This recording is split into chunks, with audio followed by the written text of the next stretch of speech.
السلام عليكم ورحمة الله وبركاته. يعني قبل دلبتي زينو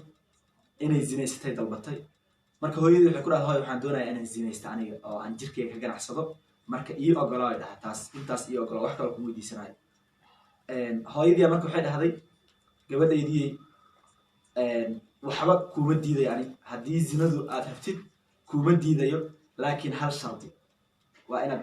iiga soo baxdaa waxay dhahay hooy shardigaas soo dayso aan waa fulinayaa shardigaas hadaad fuliso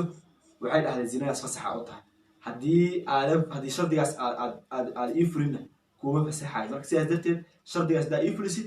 zinadaas waa kuu fasaxaya iyo wax laga xarto fawaaxisho ah samee gabadhii marka waxay doontay inay fulido shardigii waxayna dhahday hooy soo daysa shardigaada shuruudda aad igu xirtay hooyadii marka waxay dhahday subaxi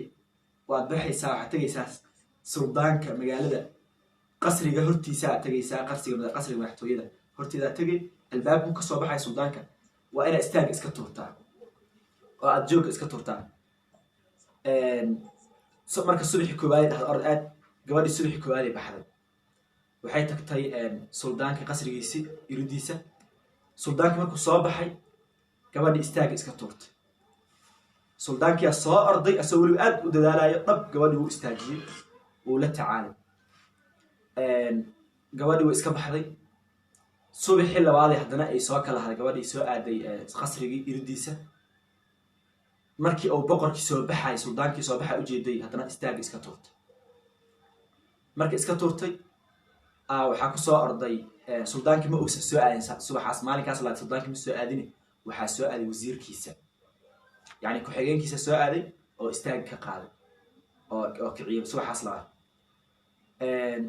qisada waxay markii dambe dhacday haddana in subaxii saddexaad gabadhii ay soo kala haday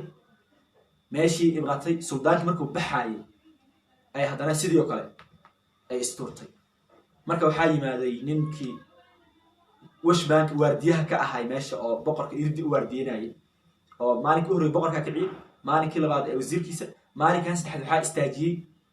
ninkii waardiyaha ahaa aa istaag ka qaaday aa kiciyey gabadhii marka isturtay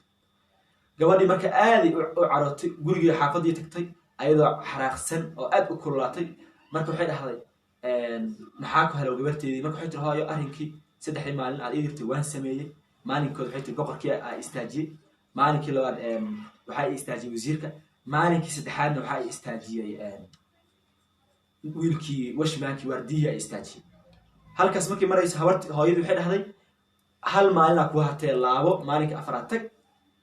berri tag haddii jawaab isoo sii weli waxbaa kuu dhimanay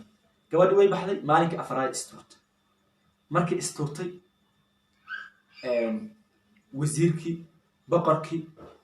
iyo waardiyihii intaba ma aysan istaajin wax meesha ka istaajiyey wiil gabadhii sidaas darteed markii dambe gabadhii markii dambe iska soo kacdo iska soo tagtay ayadoo aad u ooyeysay imaatay oo ooyin wacadda maxaa ku helay gabadheedii waxay dhahay saasaa igu soo dhacday oo boqorkii wasiirkii xataa waardiyihii ma istaajin maanta kaliga ayaa meesha ka soo kaca cid istaajiya malaha markii sidaas ay dhahday gabadhii hooyadii waxay dhahday marka hooyada gabadheedii haddii aad doonaysid zino iyo fawaaxisho waxaad ogaataa maalinka koowaad qiimahaada inta uu yahay in qof macnaha madaxa laga yaaba ee la kulantay maalinka labaad